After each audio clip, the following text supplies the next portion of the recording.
नमस्कार मित्रांनो, DH माय ब्लॉगमध्ये तुमचे स्वागत आहे. आपण एम्प्लॉयबिलिटीचे 20 इम्पॉर्टंट क्वेश्चन पाहत आहोत आणि त्यापैकी आपण पार्ट 1, पार्ट 2 आणि 3 हे कंप्लीट केलेले आहेत. आता पार्ट 4 आपण चालू करू. पार्ट 4मध्ये आपण 5 क्वेश्चन घेऊ, ते पण शेवटचे बाकी आहेत 16 ते 20 पर्यंत. त्याच्यामध्ये पहिला क्वेश्चन आहे आपला different types of resume. Resume काय असतो की resume is a formal document. Resume तुमचं डॉक्युमेंट असतं ज्याच्यामध्ये तुम्ही तुमचं स्किल्स, एज्युकेशन्स, तुमचं वर्क एक्सपिरियन्स, तुम्ही कुठं काम करतात, कुठे शिकले आणि तुमचं नाव, कॉन्टॅक्ट असे तुम्ही तिथं टाकू शकतात. हा असतो डॉक्युमेंट असतं ते एक प्रकारचं, जिथे तुम्ही ते रेझ्युमे टाकून तुम्ही जॉबमध्ये सिलेक्ट होऊ शकतात. त्याचे काही 3 पार्ट्स आहेत, जसे की क्रोनॉलॉजिकल रेझ्युमे. हा असतो की इथं फक्त जॉब एक्सपिरियन्स लिहिला जातो आणि तो पण शेवटपासून, म्हणजे तुम्ही आता जिथं लास्टली काम केलं तो वरती लिहिला जातो आणि जो पहिल्यामध्ये काम केलं होतं तो शेवटी लिहिला जातो. आणि हा बेस्ट असतो एक्सपिरियन्स प्रोफेशनलसाठी. नंतर फंक्शनल रेझ्युमे, याच्यामध्ये तुमचे फक्त स्किल्स आणि ॲबिलिटीज लिहिले जातात. हा असतो फ्रेशर्ससाठी. नंतर असतो कंबायनेशन. हे दोघींचे मिक्स असतं, क्रोनॉलॉजिकल आणि फंक्शनल. याच्यामध्ये लिहिताना पहिले क्रोनॉलॉजिकल लिहायचं, नंतर फंक्शनल लिहायचं. आणि हा लॉंगर होऊन जातो हा. पण हा बेस्ट असतो ज्याला दोघी शो करायचे आहेत. आणि हा बेस्ट फॉर एक्सपिरियन्स प्रोफेशनलसाठी, जे थोडाफार प्रोफेशनल आहे त्याच्यासाठी चांगला असतो. नंतर आपला नेक्स्ट क्वेश्चन आहे steps in effective job search strategies. म्हणजेच जॉब सर्च करताना आपल्याला काय स्ट्रॅटेजीज वापरावं लागतील ते बघा. पहिले स्ट्रॅटेजीज म्हणजे planned approach to find job. म्हणजे प्लॅनिंगमध्ये जॉब फाइंड करणं, याला आपण स्ट्रॅटेजीज म्हणू की इन्क्रीज. आणि त्याच्यामुळे काय होतं की आपलं जॉबला लागायचं चान्स, म्हणजे हायर्ड होण्याचे चान्स हा इन्क्रीज होऊन जातो. आणि स्ट्रॅटेजीज काय, त्याचे स्टेप्स काय आहेत की सेल्फ असेसमेंट. सुरुवातीला आपल्यामधील रोल्स, आपल्यामधील स्किल्स, आपल्यामधील विकनेस, स्ट्रेंथ्स आपण ओळखून घ्यायला हवी. त्यानंतर आपण prepare for update your resume and cover letter. तुमचा रेझ्युमे तयार करायचा. रेझ्युमे तयार झाल्यानंतर तुमचा रेझ्युमे कोणत्या टाईपचा हवा ते तुम्ही बघून घ्या, तुम्ही डिसाईड करा तुमच्या पद्धतीनुसार. त्यानंतर build a strength your online presence. तुम्ही ऑनलाईन खूप सारे प्लॅटफॉर्म असतात, जसे की लिंक्डइन सारख्या. तुम्ही ऑनलाईन तुम्ही कॉन्टॅक्ट बनवू शकतात, प्लॅटफॉर्म रजिस्टर करू शकतात, जेणेकरून तुम्ही लवकर हायर्ड होणार. नंतर use multiple job search platforms. ते जसं आपण सांगितलं तसंच मल्टिपल जॉब सर्चसाठी प्लॅटफॉर्म असतात, लिंक्डइन, नोकरी. त्याच्यामध्ये तुम्ही जॉबसाठी सर्च करू शकतात. नंतर आहे नेटवर्क इफेक्टिव्हली. तुम्ही नेटवर्क बनवू शकता तुमचावाला स्ट्रॉंग, जेणेकरून तुम्ही ज्या फील्डमध्ये जात आहेत त्या फील्डमध्ये तुम्ही चांगलं नेटवर्क बनवू शकता त्या फील्डच्या लोकांसोबत.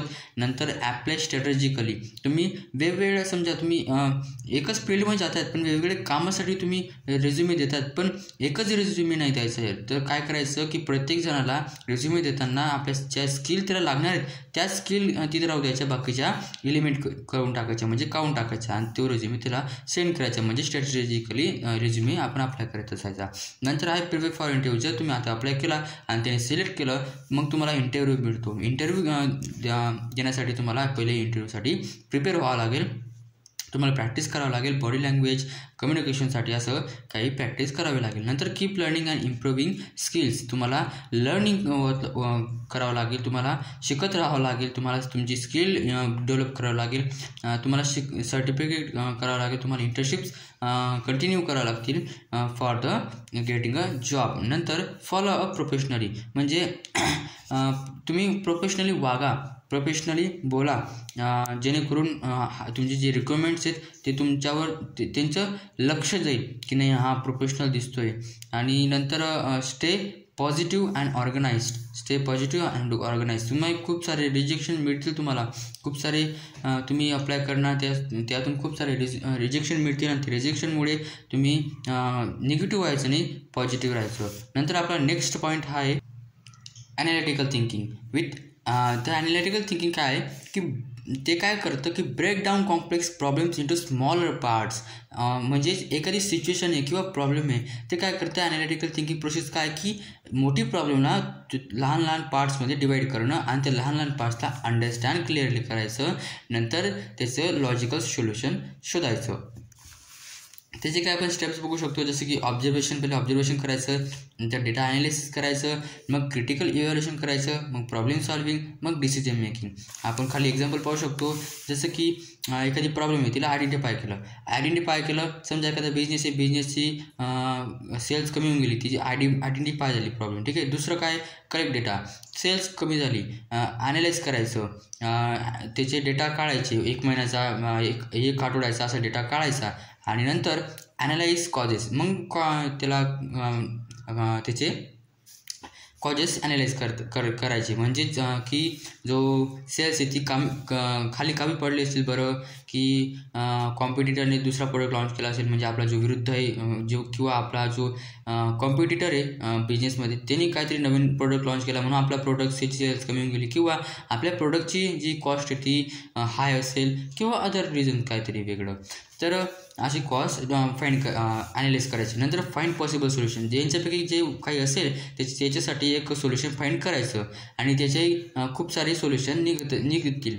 मग त्याचे एक सोल्युशन चूज करायचे, बेस्ट सोल्युशन चूज केल्यानंतर मग त्याला अप्लाय करून द्यायचं. नंतर आपलं case studies in problem solving techniques.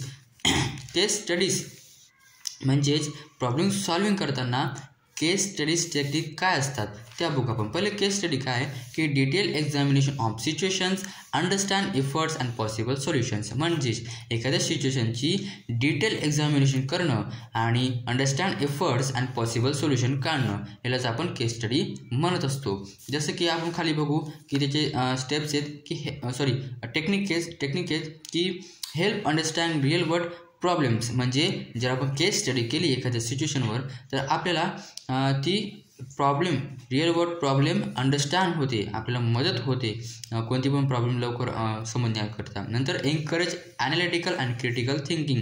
आपण जर केस स्टडी करत राहिलो तर आपली ऑटोमॅटिकली ॲनालिटिकल थिंकिंग आणि क्रिटिकल थिंकिंग ऑटोमॅटिकली तिथं आपल्या होत असते, आणि ऑटोमॅटिकली आपली इम्प्रूव्ह होत असते. नंतर bridge gap between theory and practice. म्हणजेच आपण जिथं कॉलेजमध्ये शिकलो किंवा लेक्चरमध्ये शिकलो, की थिअरी विषयामध्ये आपण शिकलो की केस स्टडी करताना असं प्रॉब्लेम येतात, असे प्रॉब्लेम आले तर आपण असे सोल्युशन फाइंड करू शकतो. तर आपण ते प्रॅक्टिकली बघू शकतो जेव्हा आपण केस स्टडी करू तेव्हा. हा आपल्याला गॅपचं किंवा रिलेटेबल ते वाढत असतं. नंतर डेव्हलप्स प्रॉब्लेम सॉल्विंग स्किल्स. म्हणजेच आपण जेव्हा केस स्टडी करतो तेव्हा ऑटोमॅटिकली आपण एखादी प्रॉब्लेम सॉल्व्ह करत असतो, आणि सॉल्व्ह करताना आपली ऑटोमॅटिकली प्रॉब्लेम सॉल्विंग स्किल्स ही इन्क्रीज होत असते, एनहान्स असते. नंतर improve decision making ability. Decision making ability म्हणजे तुम्ही आता प्रॉब्लेम सॉल्व्ह केली, आता तुमच्याकडे खूप सारे सोल्युशन्स आहेत आणि खूप सारे सोल्युशन आहेत, तर आता तुम्हाला एकच सोल्युशन बेस्ट सोल्युशन निवडायचं आहे, तर याला आपण डिसिजन मेकिंग ॲबिलिटी म्हणू, आणि हे तिथं वापरलं जातं. नंतर एनहान्स कम्युनिकेशन अँड टीमवर्क. तुम्ही केस स्टडी करतायत, एकटे तर करणार नाही, तुम्ही एक टीम असणार आहे, म्हणून तुम्ही एक टीममध्ये काम करणार आहे आणि टीममध्ये काम करणार आहेत, तर तुमची कम्युनिकेशन ऑटोमॅटिकली इम्प्रूव्ह होणार आहे, आणि टीमवर्कमध्ये काम करण्याची जी टेक्निक आहे किंवा टीमवर्कमध्ये काम करण्याचा एक्सपिरियन्स तुमचा वाढणार आहे. नंतर आहे प्रमोट्स क्रिएटिव्हिटी आणि इनोव्हेशन्स. जर तुम्ही केस स्टडी करणार आहात तर केस स्टडीमध्ये तुमचं क्रिएटिव्हिटी वाढते आणि इनोव्हेशन तुमचं वाढत असतं. आणि नंतरचा आपला point, importance of cultural sensitivity in personal communication. म्हणजेच कल्चरल सेन्सिटिव्हिटी ही पर्सनल कम्युनिकेशनमध्ये म्हणजे काय तिचं रोल आहे, काय तिचं इम्पॉर्टन्स आहे. म्हणजेच प्रश्न नीट समजून घ्यायचा. प्रोफेशनल कम्युनिकेशनमध्ये कल्चरल सेन्सिटिव्हिटी इम्पॉर्टन्स काय. म्हणजे सुरुवातीला आपण समजू की कल्चरल सेन्सिटिव्हिटी काय, की aware and respecting culturals and backgrounds. म्हणजे आपण अवेअर राहायला पाहिजे, आपल्याला आधीच माहिती पाहिजे की समोरच्या व्यक्ती कोणत्या कल्चरचा आहे, कोणत्या बॅकग्राऊंडचा आहे, जेणेकरून त्याला तसे शब्द बोलल्यावर, तसे काही वागल्यावर त्याला मनाला लागणार नाही, जेणेकरून तुमचं कम्युनिकेशन चांगलं राहील आणि तुमचं रिलेशन चांगलं असेल. नंतर in communication message are delivers respectfully and effectively to people from diverse cultures. म्हणजे तुम्ही काहीतरी कम्युनिकेशन करतायत आणि तुम्ही काहीतरी मेसेज त्याला सांगतायत, डिलिव्हर करतायत, आणि तो मेसेज रिस्पेक्टफुली आणि इफेक्टिव्हली तो त्याला डिलिव्हर व्हायला पाहिजे, न त्याला मनाला लागता. जसं की आपण इम्पॉर्टन्स पाहू शकतो की बिल्ड्स रिस्पेक्टफुल रिलेशनशिप्स. तर तुम्ही तसं केलं तर तुमची रिलेशनशिप चांगली होईल. नंतर प्रमोट्स इफेक्टिव्ह कम्युनिकेशन. तुमचे कम्युनिकेशन चांगलं होईल जर तुम्ही चांगलं त्याच्याशी बोललात आणि कल्चरल सेन्सिटिव्हिटीचा भान ठेवला, नंतर एनहान्स टीमवर्क अँड कोलॅबरेशन, हे सुद्धा तुमचं टीमवर्क चांगलं होईल, कोलॅबरेशन तुमचं चांगलं होईल.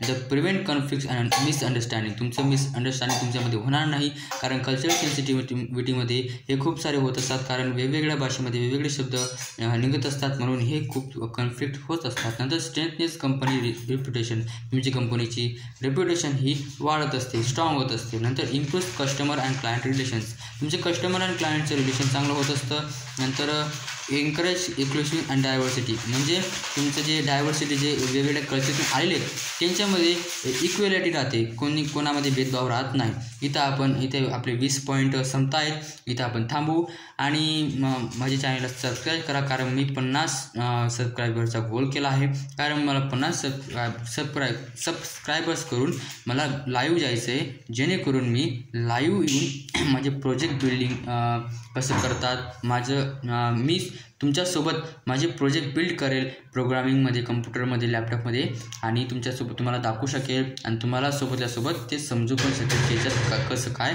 वर्क करता येते. म्हणून माझं 50 टार्गेट आहे.